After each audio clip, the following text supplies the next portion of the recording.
11월 1일 오늘 만나 성경 말씀은 오바댜서 1장 1절과 6절의 말씀입니다. 이것은 오바댜가 받은 계시이다.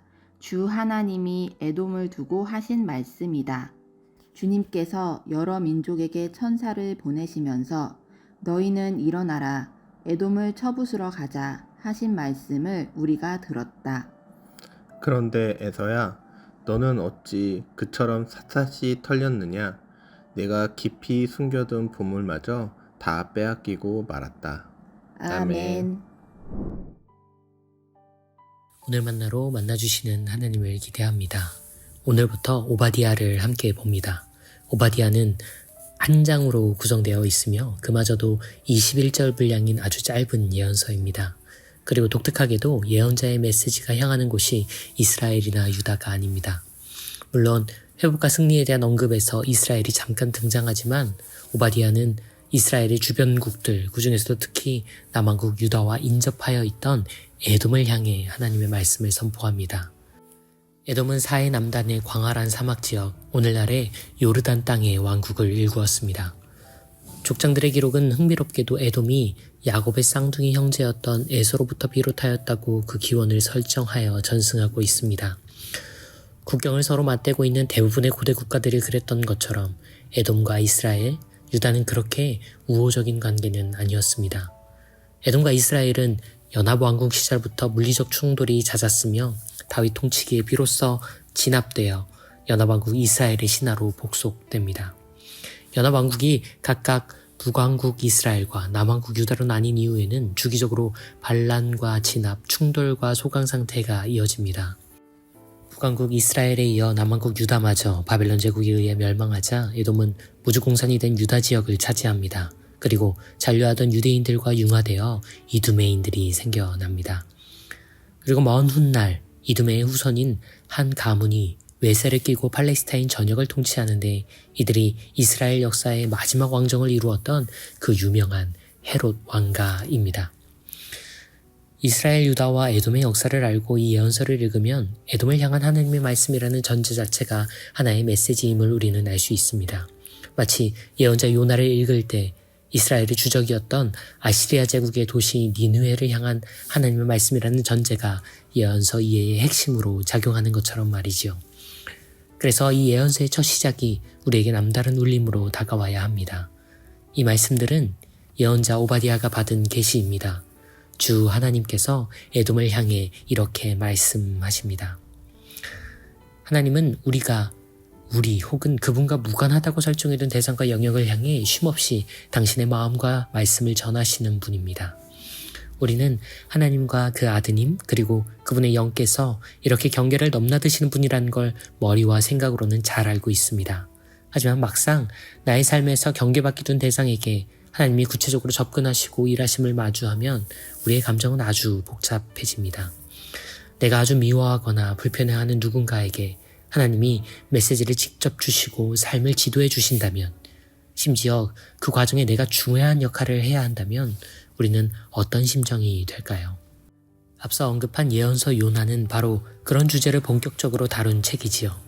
놀랍게도 하나님의 사랑은 그 무한한 범위와 지극한 온기 때문에 우리를 불편하게 만들 수 있습니다. 그렇게 우리는 옹졸하지 않아야 하고 하나님과 같은 넓고 대담한 성품과 그릇을 가져야 한다는 게 오바댜나 요나를 통해 배워야 하는 바일까요? 분명 그런 측면이 있겠지요.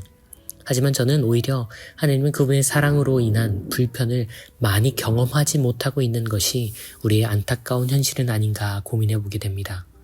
우리는 사랑의 피하 구분이 분명한 존재들입니다. 우리는 모든 존재를 품어내시는 하나님의 사랑을 이해할 수도 헤아릴 수도 없는 협소하고 협착한 사랑에 익숙한 존재들이죠. 그래서 우리가 하나님의 사랑 안에 살고 있다면 우리는 적지 않은 불편과 괴로움, 갈등과 혼란을 경험할 수밖에 없습니다. 그것이 요나가 경험했던 바였고 그것이 예수께서 이 땅에 계실 때 제자들과 그분의 주변에 있었던 수많은 이들이 경험했던 바였습니다. 그것이 가출로 돌아온 동생을 대하는 아버지를 향해 형이 경험했던 바였고 그것이 바울의 이방인 선교의 사도들과 예루살렘 교회가 경험했던 바였습니다. 그들은 그 위대한 사랑에 적잖이 감동했지만 동시에 그 급진적 사랑에 적잖이 불편했습니다. 오늘 우리는 하나님의 사랑이 얼마나 많이, 얼마나 자주 불편한가요? 그분의 사랑이 마냥 납득되고 이해된다면 우리는 다음의 두 가지를 진지하게 자문해 보아야 합니다.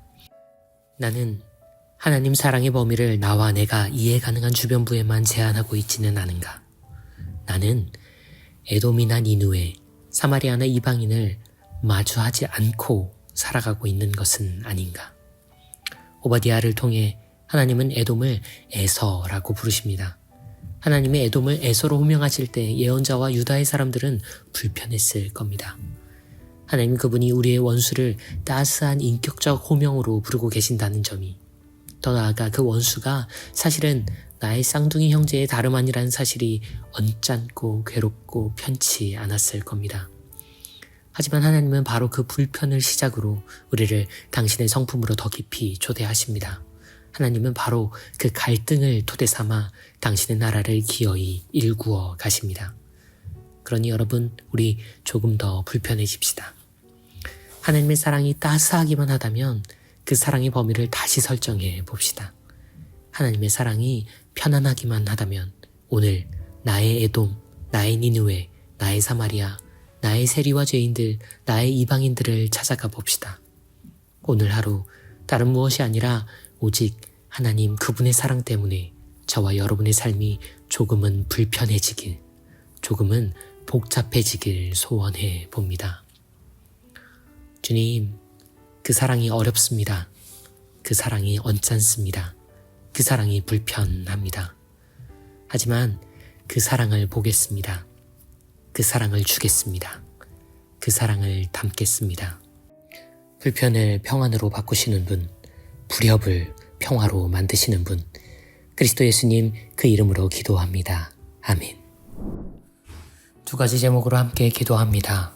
하나님의 사랑으로 불편을 경험하길, 그 불편을 외면하거나 제거하지 않는 그리스도인들과 교회가 되게 하옵소서.